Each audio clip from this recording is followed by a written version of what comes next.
Madame, Monsieur, bonsoir. Ce samedi, nous retenons notre souffle, toutes et tous les yeux rivés sur le stade Al-Soumama au Qatar. La sélection nationale face à la Seleção de Quinas, c'est un match d'anthologie d'un parcours exceptionnel de nos lions de l'Atlas. À chaque étape de leur qualification historique au quart de finale de cette Coupe du Monde, ils nous ont fait vibrer par leur performance fantastique, tant sur l'aspect physique que mental. Ils nous ont fait rêver, aspirant au sommet. Ils ont réussi à diffuser une joie immensurable sur toute une nation, sa diaspora et ses voisins à l'Est comme au Sud. Ils nous ont rappelé l'importance de quelques notions fondamentales de notre ADN et de notre identité marocaine qu'on croyait oublier, à savoir Nia, Erdat el-Walidine. Ils ont exposé au monde entier les valeurs d'unité, de bravoure et de patriotisme. Ils nous ont redonné confiance en notre 11 national et surtout en son sélectionneur, le maestro Walid Regragui, un génie de la tactique sur le terrain, psychologue dans les vestiaires et un humain hors pair. En conférence de presse d'ailleurs, en cette veille de match, le coach de notre sélection a été cash, comme à son habitude. Nous, on est le petit pouce, la petite surprise, le petit caillou dans la chaussure. Si on réussit à faire comme on a fait au match précédent, je pense qu'on va les battre. Et nous voulons, nous, y croire. Et quel que soit le résultat de cette rencontre, une chose est sûre, il y aura un avant et un après Coupe du Monde du Qatar. On veut bien croire aussi que ce succès planétaire de nos lions de l'Atlas sonne le début d'une nouvelle ère pour le sport marocain, son management et plus globalement l'économie du sport dans notre pays. Nous en parlons ce soir en compagnie de mes invités. D'abord sur le plateau, j'ai le plaisir d'accueillir Amine Mounir Alaoui, membre du Conseil économique, social et environnemental et rapporteur du rapport sur l'économie du sport paru en début d'année. Bonsoir Amine Mounir Alaoui et bienvenue à vous sur ce plateau. Bonsoir.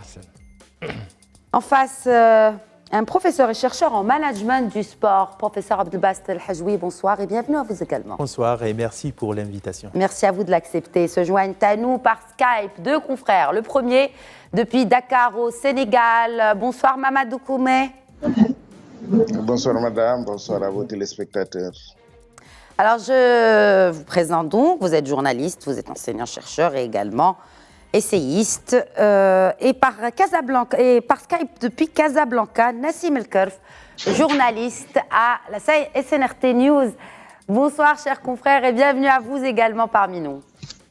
Merci à vous pour l'invitation et ça fait plaisir, espérons que ça dure. Inch'Allah, espérons que ça dure.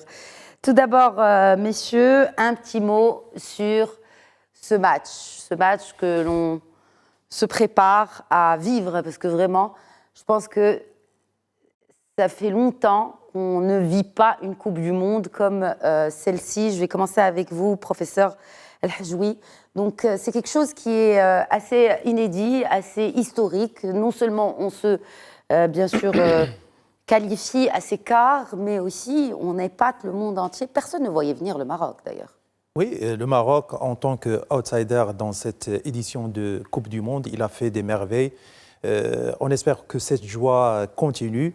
Et d'abord, je tiens à les féliciter, les remercier pour la joie qu'ils ont pu diffuser, bien sûr, dans tout le peuple marocain, que ce soit en interne ou bien en externe. Amine Mounir Alaoui, cette Coupe du Monde donc intervient la même année que ce rapport de l'économie du sport, donc du Conseil économique, social et environnemental. Bien sûr, c'était une coïncidence, j'imagine.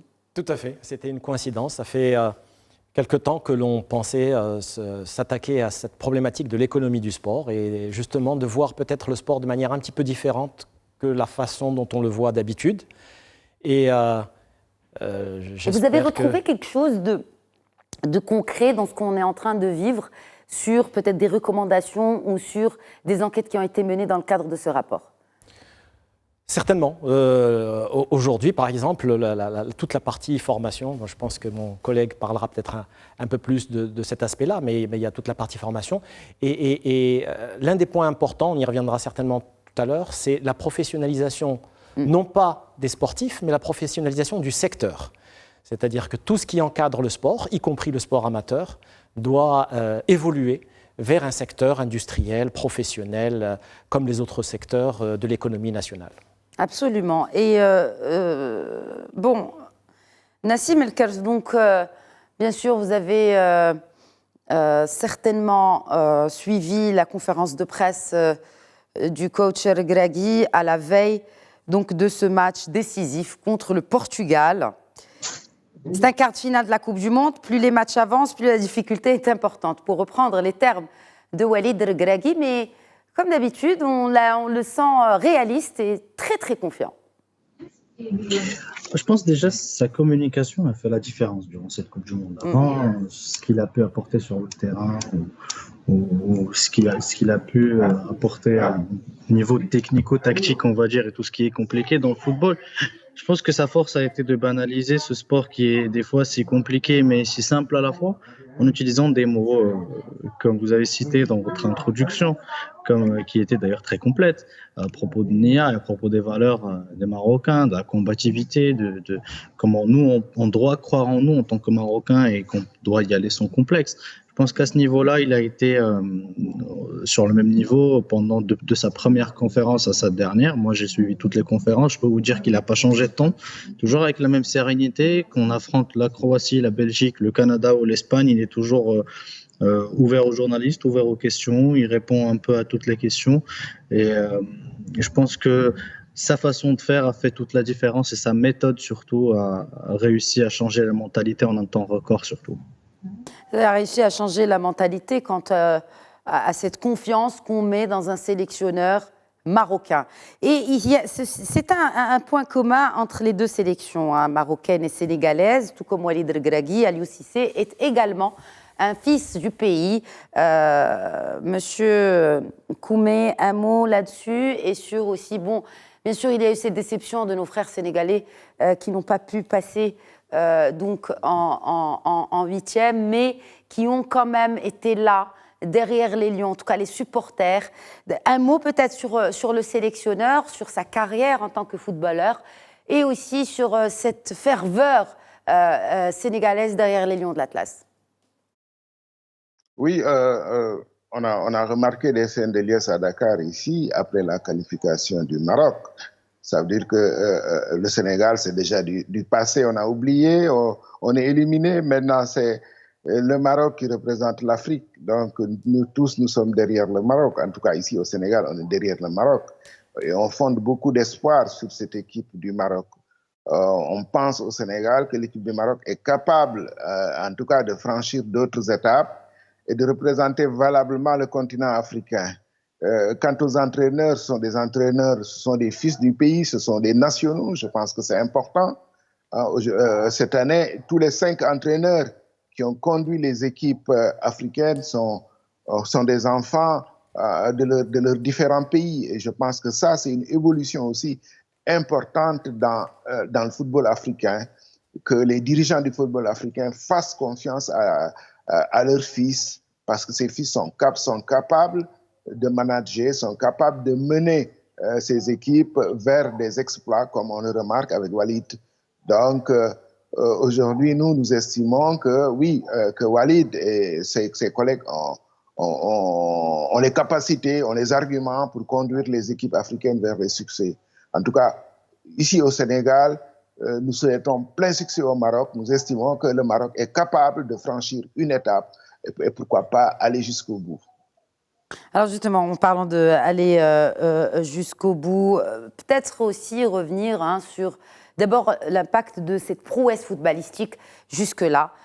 Première fois qu'une sélection marocaine passe en quart de finale de Coupe du Monde, on ne le répétera jamais assez, on en est tellement fiers. Même si certains confrères de presse française comparent cette joie que nous portons comme si on avait d'ores et déjà remporté la Coupe. Eh bien oui, c'est une réelle distinction à l'international que ces Lions viennent de prouver aussi, n'est-ce pas? Alors, vous avez parlé de formation tout à l'heure, M. Alaoui. Professeur Hajjoui, quand on est face à un tel succès d'une équipe nationale, est-ce qu'on peut attendre des résultats déjà à court terme, à court et moyen terme sur le football, de manière générale chez nous au Maroc, peut-être sur la Botola, peut-être sur nos joueurs qui sont formés ici au Maroc en l'occurrence? Oui, bien sûr. on doit savoir capitaliser sur ça parce que c'est sacre et c'est bien sûr ces victoires ne doivent pas bien sûr passer inaperçues après. C'est-à-dire qu'on doit fructifier ces résultats pour bien sûr notre Botola, pour nos joueurs, pour nos techniciens. Parce que maintenant le Made in Morocco, c'est-à-dire le produit marocain en tant que joueur, en tant que sélectionneur, déjà Walid Regragui, maintenant, il donne l'exemple d'un entraîneur national qui fait preuve de métier, qui fait preuve de beaucoup on peut dire, de réussite grâce, bien sûr, à des valeurs qu'il a su, bien sûr, imprégner à ses joueurs et des valeurs, comme a dit Nassim, donc des valeurs comme Nia, comme Ardat al-Walidine, c'est des valeurs qu'on a besoin aussi dans notre éducation, dans notre société. Donc, c'est des valeurs qui sont sollicitées. Et bien sûr, grâce à ces valeurs, on peut réussir, pas seulement au niveau sportif et au niveau footballistique, mais dans tous les secteurs d'activité. Je reviens sur le football et le sport d'une manière générale pour vous dire que maintenant, ces sacres, on doit bien sûr, on doit les exploiter pour professionnaliser notre football, parce que le sport, comme a dit Sia Alaoui, maintenant il est vu comme un loisir, comme un passe-temps, alors que c'est une industrie sur laquelle on peut, bien sûr, capitaliser et sur laquelle on peut, bien sûr, drainer un argent fou, que ce soit au niveau du marketing du sport, que ce soit au niveau du merchandising sportif, que ce soit au niveau de l'événementiel sportif. Et on sait que le Maroc, maintenant, il est candidat pour la prochaine Coupe d'Afrique 2025. Donc tout ça, c'est des choses auxquelles il faut savoir, bien sûr, les exploiter au maximum. Et sans parler aussi du sport, parce que le football, c'est un sport, on peut dire, c'est une locomotive pour les autres disciplines sportives. Et donc, ça va tirer, bien sûr, les autres disciplines pour se mettre en évidence et pour avoir des exploits pareils, Inch'Allah, dans l'athlétisme. L'athlétisme qui fut une locomotive aussi du sport national. Exactement. Alors, vous avez parlé de chiffres et d'économie du sport. Il faut quand même rappeler que le Maroc est le premier pays en Afrique en termes d'investissement dans le sport, avec une contribution au PIB en croissance constante. Bon, pas exponentielle encore, on espère, Inch'Allah, qu'elle le sera dans un avenir proche. Toujours sur cette économie du sport, alors je voudrais juste rappeler cet avis du CESE, du Conseil économique, social et environnemental, dont vous êtes le rapporteur, M. Alaoui. Alors déjà, quand on parle d'économie du sport, quels sont les ingrédients de cette économie? Quels sont les agrégats de cette économie du sport? Alors ça a été la première difficulté de ce rapport. Parce que le sport, il est partout. En fait, la problématique de l'économie du sport, c'est que c'est un secteur qui est très transversal. Vous allez facilement comprendre que, par exemple, toute l'industrie de l'habillement est très largement également une partie de l'industrie du sport. Alors, qu'est-ce qui est habillement, qu'est-ce qui est sport, qu'est-ce qui est textile? Donc, il y a énormément. Le tourisme.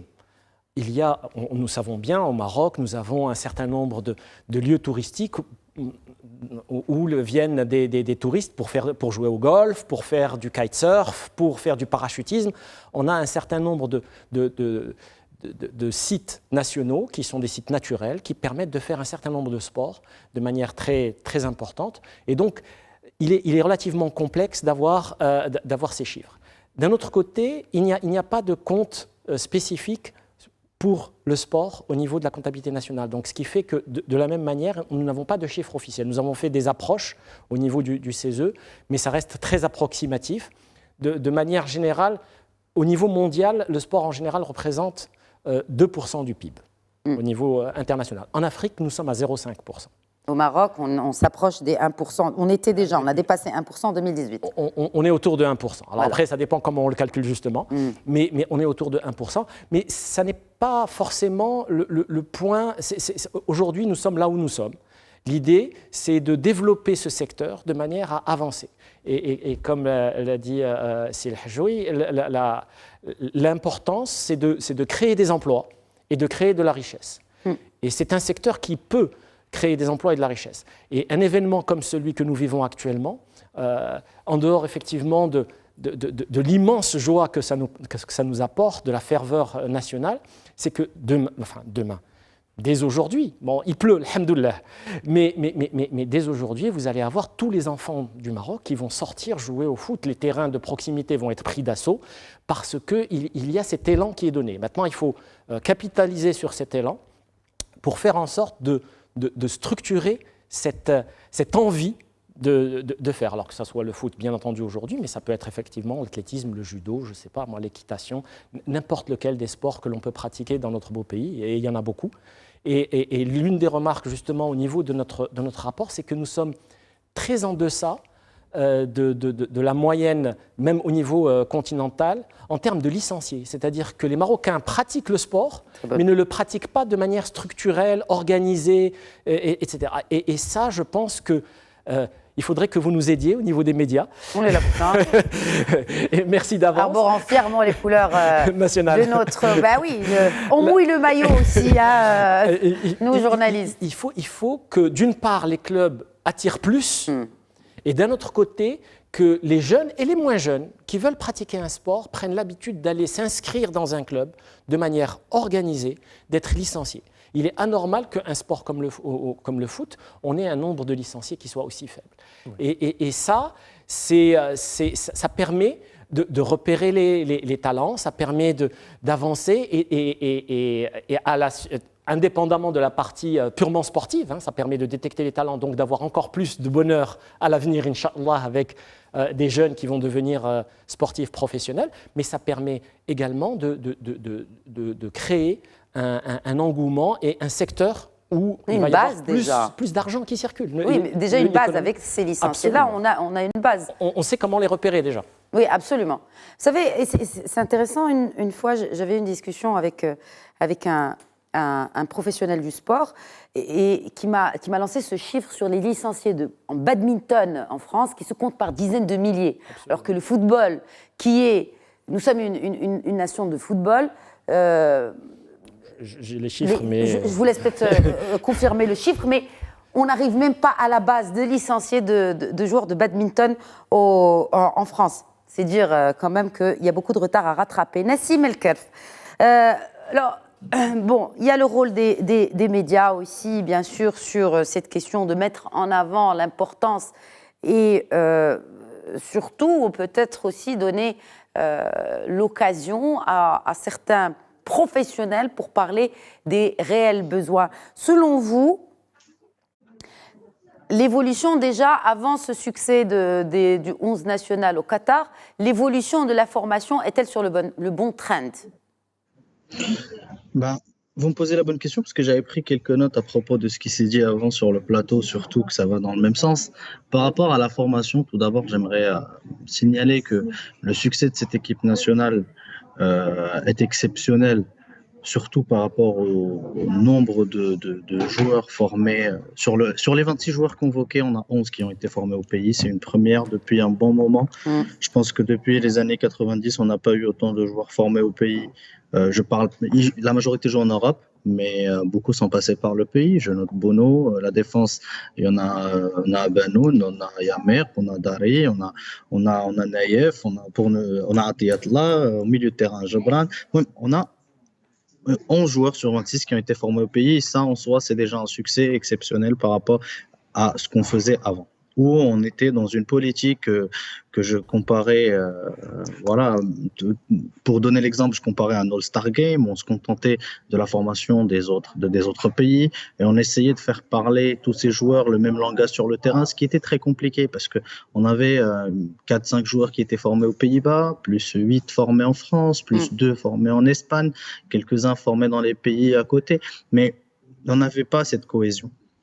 Aujourd'hui, ça peut paraître banal, mais notre langue, notre dialecte, le Darija, c'est la langue dominante dans les vestiaires. On l'a vu, que ce soit dans comment les joueurs fêtent, que ce soit la musique qu'ils utilisent. Ça rend cette communion avec les supporters marocains encore plus forte parce qu'ils se voient en ces joueurs-là. il se voit en ces jeunes joueurs-là. Donc, la formation est dans le bon chemin. Il faut donner du temps à cette formation. On a commencé en retard. En revanche, moi, personnellement, je trouve qu'on a commencé très en retard par rapport aux Tunisiens ou aux Égyptiens, pour ne citer que ces exemples-là, ou même nos confrères sénégalais. On a commencé très, très en retard et on a pris le train en marche. On a gagné beaucoup de temps grâce à cette Coupe du Monde, heureusement, parce qu'après le foot, aucun résultat n'est garanti. Mais grâce à cette Coupe du Monde, donc, je pense qu'on a gagné beaucoup de temps. Ça nous a permis de prendre de l'avance et de rendre encore ce football populaire encore plus qu'il ne l'était. Je parle auprès de monsieur tout le monde, sous contrôle déjà des spécialistes qui sont sur place. Moi, personnellement, j'ai feuilleté le rapport du CEC à propos du sport et je pense qu'on partageait à peu près les mêmes idées. C'est du gâchis de ne pas pouvoir profiter de tous ces talents au Royaume et tous ces talents au Maroc.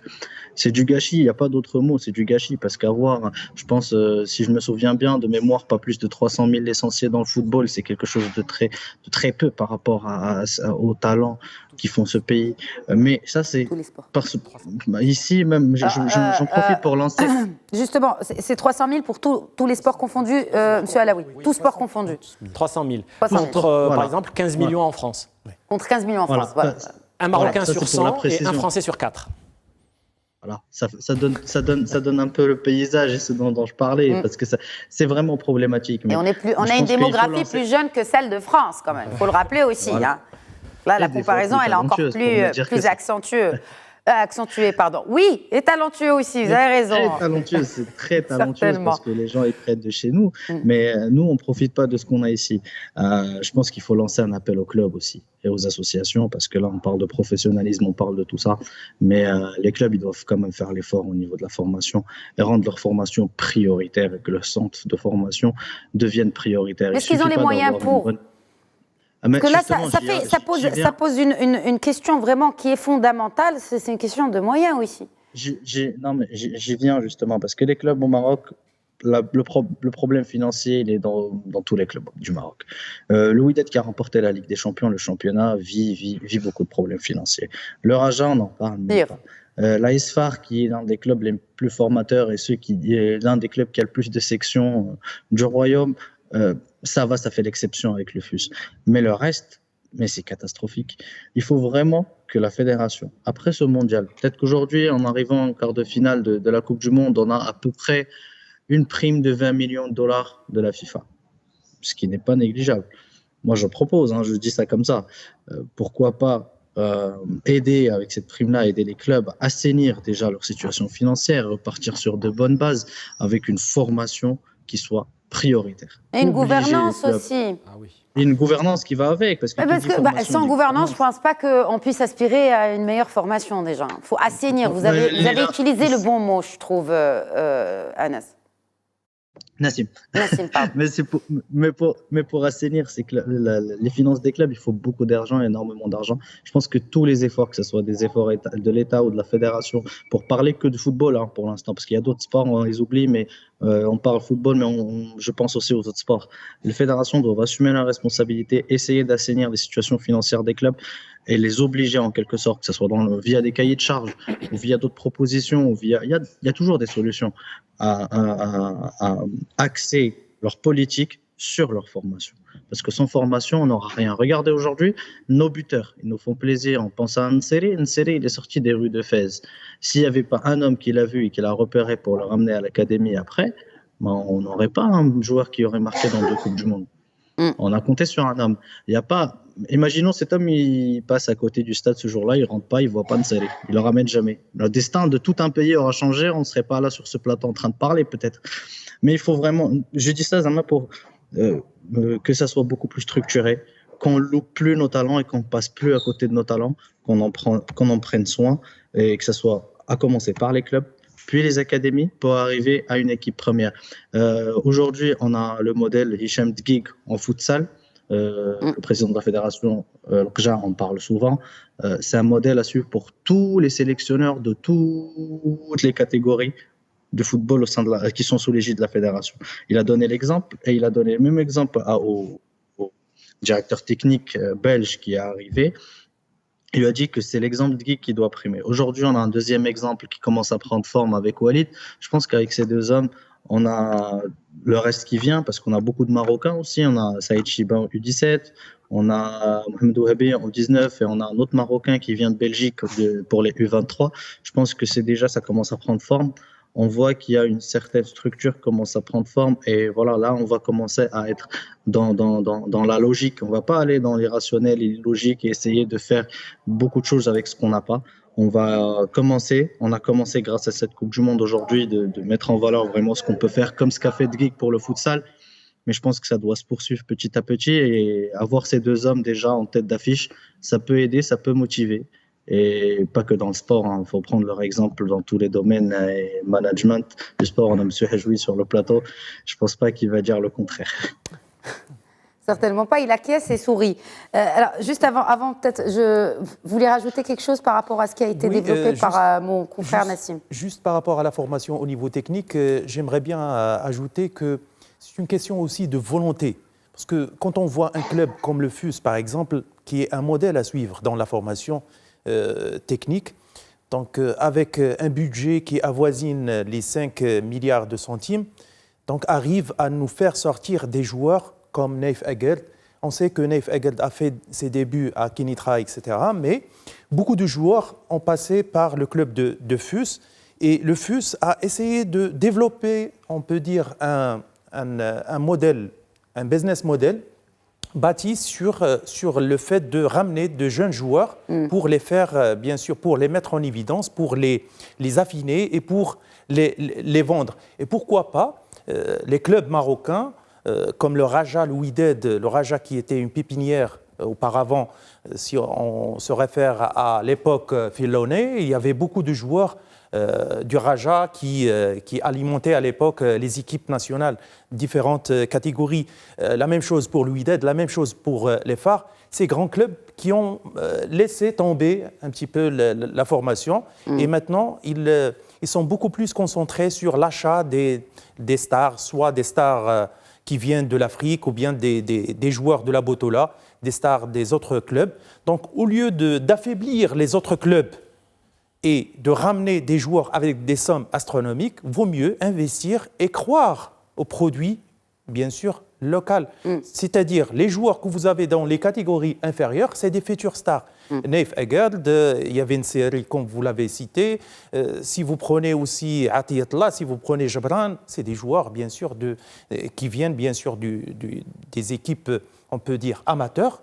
Et le Wydad a su, grâce à l'expérience des entraîneurs, à mettre en évidence ces joueurs. Surtout, c'est des joueurs qui ont joué des compétitions continentales comme le Chan. Ils ont joué aussi un ballon d'or africain aussi. Exactement. Ils ont joué aussi la Champions League. Ils ont gagné la Champions League. Absolument. Et donc, c'était une occasion pour, bien sûr, pour avoir cette passerelle vers l'équipe nationale.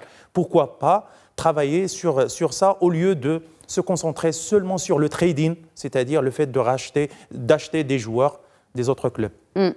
Alors, d'acheter des joueurs des autres clubs, il y a aussi cette hémorragie des talents. Hein, et oui. ça ne touche pas que le Maroc, c'est un peu symptomatique du reste du continent. Je vous fais réagir là-dessus. Mamadou Koumé, vous êtes auteur de cette saga de l'équipe sénégalaise. Et un mot sur cette hémorragie des talents et comment capter les pépites nationales et les garder sur le territoire surtout, pour qu'elles puissent évoluer dans des clubs nationaux. Oui, je pense que nous, on ne peut pas arrêter la mer avec les bras. Nous sommes des footballs encore plus faibles. Si vous regardez le nombre de Sénégalais qui viennent jouer, par exemple, au Maroc, ils sont très nombreux, et ça depuis très longtemps. Nous avons cette difficulté ici dans notre pays. Nous formons, mais nous formons pour vendre, pour faire du trading, comme le disait un des intervenants là. Bon, voilà, donc l'essentiel pour nous, c'est de continuer à former. Il s'est créé au Sénégal depuis quelques années des académies de football. Si vous prenez l'équipe nationale de football du Sénégal, les 26 qui étaient à la Coupe du Monde au Qatar, oui, il y a 11 binationaux, comme il y a des binationaux chez vous, mais il y a 15 qui ont été formés ici, mais qui sont partis à l'extérieur, qui sont partis en Europe. Voilà. Je pense que c'est le lot de beaucoup de pays africains. C'est-à-dire que, bon, il y a une mondialisation, c'est un marché. Et dans cette mondialisation, dans ce marché, nous sommes les plus faibles. Nous formons beaucoup pour les autres. C'est la réalité. Bon, moi, je pense que la solution se trouve dans la formation de toute façon. Voilà. Oui. En tout cas, il y a consensus. J'ai suivi une émission sur votre chaîne il y a 2 heures, 3 heures de temps, quelqu'un qui disait qu'au Maroc, il y a eu 800 terrains de proximité qui ont été créés entre 2018 et 2020. Bon, j'applaudis. Je pense que la solution est là. Créer des terrains, amener les gens à jouer au football, mais il ne faut pas se faire d'illusions. Nous ne pouvons pas les retenir. Nous sommes dans une mondialisation et les meilleurs produits quittent nos pays pour aller sur des marchés, parce que c'est un marché, sur des marchés plus offrants que nos marchés. Oui. Je voudrais vous interpeller sur certaines recommandations, puisque nous sommes bien sûr orientés vers l'avenir. Et ce qui revient en tout cas beaucoup, c'est de changer de perception, c'est d'instaurer un nouveau cadre, notamment organisationnel, c'est structurer l'activité sportive. Ces recommandations-là, est-ce que vous pensez qu'elles seront réalisables? Qu'elles sont déjà réalisables? Quels sont les moyens pour atteindre ces recommandations, M. Alaoui?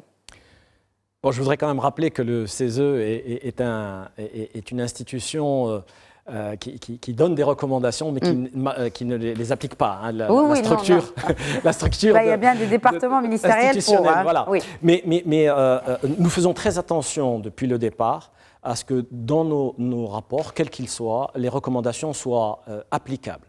Et elles sont même parfois hiérarchisées, soit en termes d'urgence, soit en termes de facilité d'application. Il y a des recommandations qui peuvent être appliquées dès demain matin. Et d'autres qui nécessitent, bon, par exemple, quand on demande une révision de certaines lois, on connaît le processus législatif, ça prend du temps, c'est naturel, c'est normal, c'est le cas dans tous les pays du monde. Mais il y a beaucoup de recommandations, effectivement, qui tournent autour de l'organisation. Ce qui vient d'être dit, d'ailleurs, je vais rebondir dessus, par rapport, par exemple, au terrain de proximité, à la formation, etc. La problématique du marché international n'est pas une vraie problématique. Pourquoi ? Parce que de toutes les façons, nous savons tous que dépendamment des sports d'ailleurs, il y a certains championnats qui émergent au niveau mondial et les joueurs, dans leur progression professionnelle, s'ils sont capables d'arriver dans ces championnats-là, eh ben, ils vont le faire. C'est une bonne chose. Et c'est une excellente chose. Ce qu'il faut, c'est qu'on n'en ait pas qu'une poignée et qu'une fois qu'ils sont partis, on se retrouve dévêtus. Donc l'idée, c'est de former suffisamment des cohortes où il y a, voilà. Et nous avons suffisamment de talent, hein, je pense que nous sommes tous d'accord là-dessus, il faut former tous ces jeunes, et au fur et à mesure qu'ils sont formés, s'il y en a quelques-uns qui partent, eh ben, tant mieux pour eux et tant mieux pour nous, puisqu'ils vont nous apporter un petit peu des échanges, et ça va. Alors, au niveau organisationnel, l'un des points importants, par exemple, auquel il faut penser, c'est que nous avons les 26 qui sont allés à la Coupe du Monde. Très bien. Mais il y a tous les autres. Et nous avons un problème important au Maroc, par exemple, c'est la gestion de la carrière de ces sportifs, que ce soit dans le football ou dans les autres sports, y compris l'athlétisme, etc. Les carrières des sportifs sont très courtes. Et il y a un problème de visibilité. Donc, quand des parents ont un enfant qui est doué dans un sport donné, ils hésitent à le lancer dans cette carrière-là pour la simple raison qu'ils vont dire, bon, ben, si jamais il se casse la jambe, eh ben, c'est fini.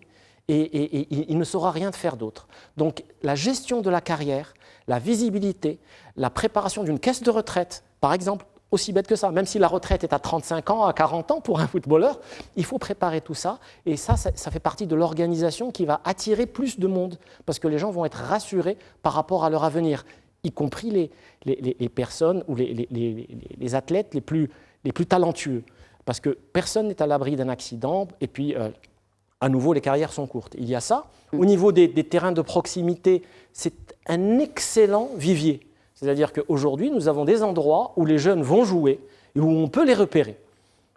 Bon, alors, les terrains existent, le système de repérage n'existe pas encore. Bien, voilà, c'est une approche de proximité aussi qui manque. Absolument, parce que en fait, les enfants commencent à jouer dans leur quartier, dans leur école, dans leur quartier, et il faut aller là-bas pour les retrouver. Donc, ce que nous recommandons, entre autres, c'est que les régions prennent leurs responsabilités localement, les communes prennent leurs responsabilités par rapport à ça. Ce sont elles qui vont alimenter le sport national. C'est très bien d'avoir des équipes locales, des équipes... Alors, il y avait... Ça a moins d'impact aujourd'hui, mais il y avait un championnat scolaire, il y avait un championnat universitaire, et qui a aujourd'hui moins de visibilité. C'est dommage. Ce qui est intéressant de noter, c'est qu'aujourd'hui, nous avons une fédération aussi du sport en entreprise. Donc c'est quelque chose aussi, des jeunes qui commencent leur carrière dans une entreprise et qui peuvent être repérés parce qu'ils vont jouer alors ça peut être le football, mais ça peut être la natation, ça peut être du golf, ça peut être n'importe quoi. Et c'est ce repérage qui permet à toute cette économie de se mettre en marche. Pourquoi? Parce que vous portez un maillot de l'équipe nationale, les ventes des maillots de l'équipe nationale ont explosé depuis 3 ou 4 jours. Donc on a brutalement aujourd'hui une économie au niveau du textile qui s'emballe grâce à cette Coupe du Monde. Mais c'est la même chose pour les chaussures de sport, c'est la même chose pour les terrains, c'est la même chose pour les clubs. Il y a des enfants qui ne pensaient pas s'inscrire dans un club ou dont les parents ne pensaient pas. On va les inscrire et on verra ce que ça va donner par la suite. Après, est-ce qu'il y a la question de démocratisation, c'est-à-dire d'accessibilité aussi? Quand vous parlez de t-shirt, il y a ceux qui n'ont pas les moyens d'acquérir ce t-shirt. Il y a ceux qui n'ont pas les moyens non plus de s'acquérir des frais d'inscription. Donc comment démocratiser l'accès au sport? Alors ça, on est plus dans la politique du sport que dans l'économie du sport. Mais il ne faut pas... c'est-à-dire qu'aujourd'hui, les terrains de proximité sont un moyen extraordinaire. Là, franchement, je pense que notre collègue sénégalais l'a souligné, mais je pense que c'est souligné un petit peu partout. C'est un moyen extraordinaire de démocratiser, d'attirer les jeunes et de les faire jouer dans des conditions qui sont de bonnes conditions. Notre génération, enfin ma génération en particulier, on jouait dans la rue. Et c'était normal, et je pense que c'était le cas dans pratiquement le monde entier. Aujourd'hui, ce sont des conditions qui sont bien meilleures et qui permettent de détecter plus facilement les talents. Parce que quand on joue dans des conditions qui sont plus proches de conditions réelles en terrain, alors pour le foot, c'est un petit peu limité parce que c'est plus des petits terrains que des vrais terrains de grande taille quand c'est des terrains de proximité. Mais par exemple, pour tout ce qui est basket, volley, etc., on a de véritables terrains qui permettent d'identifier.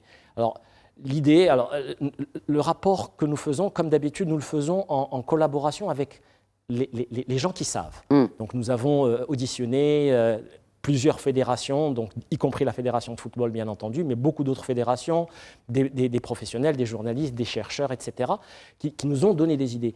Et à partir de là, en fait, tous s'accordent à dire que les terrains de proximité sont un levier extraordinaire pour la démocratisation, mais aussi pour l'identification et le repérage des jeunes. Et là, les clubs pourraient aller s'approvisionner sur les terrains de proximité. Maintenant, les clubs, quand on parle de licenciés, s'inscrire dans un club, effectivement, si on parle de 10 000 dirhams l'inscription, tout le monde ne peut pas y accéder. Mais si on parle de 50 ou 100 dirhams par an, on est sur quelque chose de beaucoup plus facile et beaucoup plus accessible pour la majorité de la population. Professeur El-Hadjoui, alors, quid aussi d'un point très très important quand on parle d'économie du sport, sur cet écosystème? Est-ce qu'il doit être construit autour des clubs, autour des fédérations? C'est-à-dire, est-ce que, puisqu'on parle de régionalisation avancée, est-ce que cela devrait être applicable et appliqué aussi sur les pratiques sportives de manière générale? Bien sûr, le football en étant la plus démocratisée d'ailleurs, mais sur d'autres sports également. Si oui, comment atteindre cette approche régionalisée? Oui, cette approche régionalisée, ça va nous permettre bien sûr on peut dire, de mettre en place soi-disant des politiques régionales du sport au niveau de la région, que ce soit au niveau des infrastructures, que ce soit au niveau du financement, que ce soit au niveau de la formation. Parce que si on prend par exemple les infrastructures, et on va essayer de prendre l'exemple des terrains de proximité.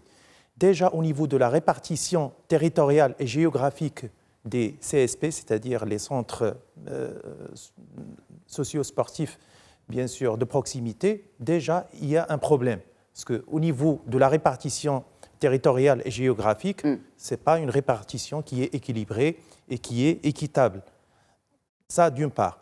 D'autre part, le financement. Le financement, c'est vrai que la majorité des clubs, ils ont des problèmes financiers, comme a souligné notre collègue Nessim, mais c'est le rôle des managers. Les managers, normalement, ils ont un rôle, bien sûr, de drainer, bien sûr, de l'argent, parce que vous avez affaire à un club, vous avez affaire à une ligue ou une fédération, donc il faut savoir comment marketer votre club, comment marketer votre ligue, comment marketer votre fédération pour ramener de l'argent, parce qu'il y a des sponsors, il y a on peut dire des parrains, il y a des bailleurs, bien sûr, mais il faut bien sûr mettre en place des projets, parce que lorsque vous sollicitez un sponsor pour vous donner bien sûr des aides financières, il faut bien sûr entrer avec des projets dans le cadre de win-win, gagnant-gagnant. C'est-à-dire,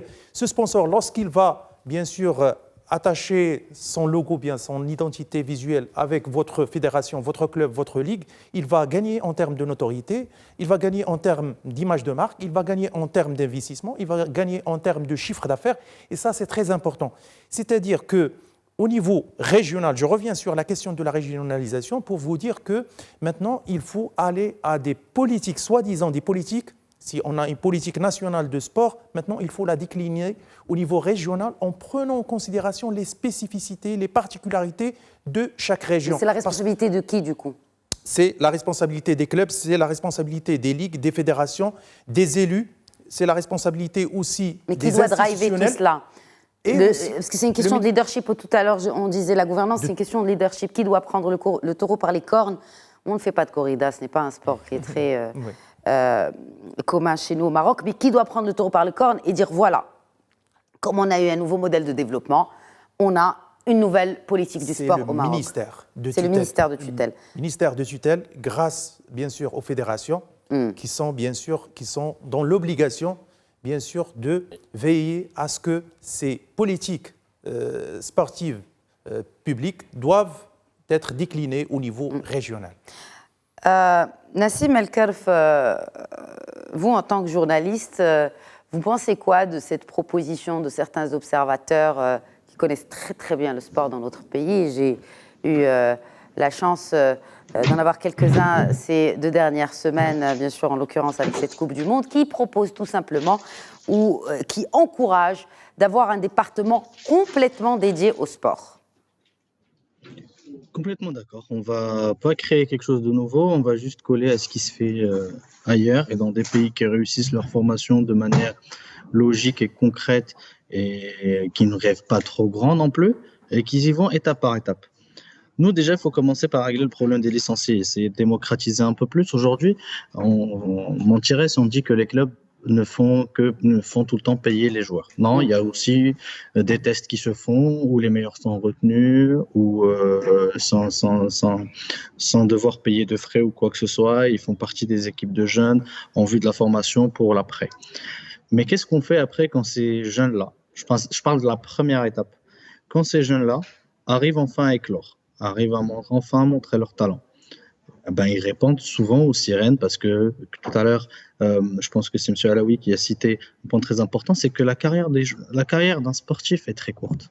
La carrière d'un sportif ne dépend pas que de lui. Des fois, ça dépend d'une blessure qui peut survenir des fois tout seul, des fois après un contact. Bon, le sport, c'est pas une science exacte et c'est tant mieux, c'est pour ça qu'on aime ça. Mais il faut donner les moyens aux jeunes de rester au pays, professionnaliser concrètement ce sport-là, qu'ils aient le choix entre rester au pays et répondre aux sirènes du Golfe ou juste de l'Égypte et de la Tunisie. Pourquoi ils répondent aux sirènes de l'Égypte et de la Tunisie?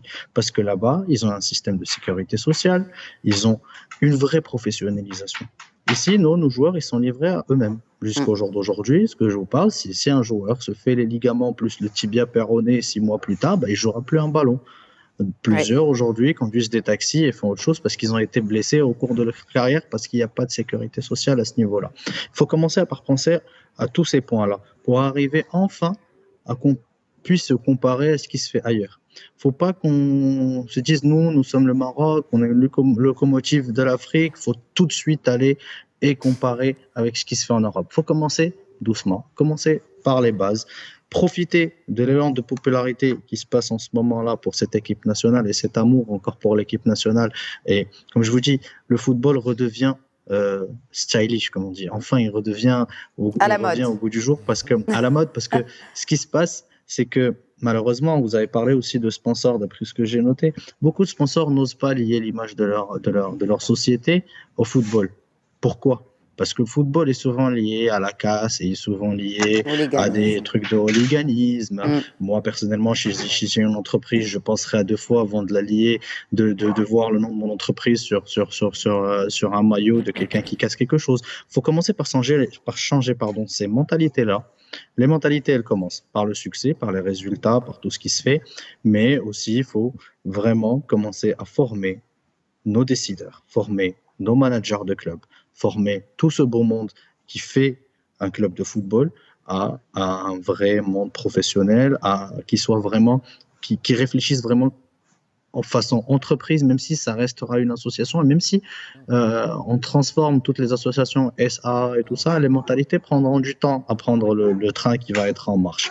Donc, quand on a tous ces éléments-là, les carrières courtes, le manque de visibilité et tout ça, il faut le mettre dans un même pack, essayer de professionnaliser ces clubs-là pour en tirer le maximum, pour qu'ils soient déjà, j'ai perdu le mot, qui peuvent subvenir eux-mêmes à leurs besoins et qui soient indépendants, autonomes et indépendants de la fédération. Aujourd'hui, la majorité des clubs n'est pas autonome parce qu'elle vit aussi encore des subventions, que ce soit des régions, des villes. Les villes ne donnent pas tout le temps des subventions. On a un club comme le Mouloudia d'Oujda qui est historique, qui ne reçoit rien à cause de quelques soucis. Parce qu'il y a beaucoup de politiques qui rentrent dans le football, etc. Là, donc, on les prive de subventions, on les condamne à aller en 2e division parce qu'ils ne sont pas autonomes, parce qu'ils n'ont pas de sponsors, parce qu'ils n'ont pas comment faire vivre leurs joueurs, ils n'ont pas comment payer, ils n'ont pas comment... Et la fédération, avec son système, essaie de les protéger, mais en même temps, elle ne leur rend pas service. Surtout quand on pense au litige, au système des litiges de la fédération. Bon, ça c'est un autre sujet, mais c'est un système qui est censé rendre service, mais qui ne rend pas service parce qu'il ne donne des garanties aux joueurs, mais pas au club. Donc, il faut se mettre à table. Il faut revoir toute cette politique-là, essayer de la professionnaliser. Parce qu'aujourd'hui, on est devant le fait accompli. Quand on a quelque chose de bien, quand on a quelque chose de bien géré, comme ce que fait Walid pour l'équipe nationale, on obtient forcément des résultats. Quand on travaille... Des résultats qui sont applaudis de partout. Alors, il nous reste 1 minute. Je suis navrée de vous interrompre, Nassim. Mais justement, ce sont des résultats qui sont applaudis de par le monde, par tous les coachs, par ses homologues espagnols, mais aussi portugais. Fernando Santos, qui n'a pas tari d'éloge d'ailleurs à l'égard des Lions de l'Atlas, dit s'attendre à un match très difficile. Je le cite, il était en conférence de presse à la veille donc de ce match. Et j'ai vraiment envie de finir avec vos pronostics, messieurs, sur ce match Maroc-Portugal. Je commencerai par vous, professeur Hajwi. 1-0, un but dans la fin du match, Inch'Allah, avant les extra time. Pour le Maroc. Pour le Maroc, un but de Nsir, Inch'Allah. Inch'Allah. 1-0. Si Alaoui. Je suis assez d'accord avec mon collègue Hajwi. J'y connais pas, je ne suis pas un vrai fan de foot. Je ne vois le foot que tous les 4 ans, quand le Maroc est sélectionné. Mais cette année, je pense qu'on a... On a tous basculé. On a tous basculé, absolument. Je vais à Dakar. Mamadou Koumé, vos pronostics pour ce match décisif des quarts de finale. Vous savez que le Maroc est omniprésent au Sénégal. Nous sommes de tout cœur avec le Maroc. Nous pensons que le Maroc a des possibilités de passer cette étape. Inch'Allah, Inch'Allah, merci.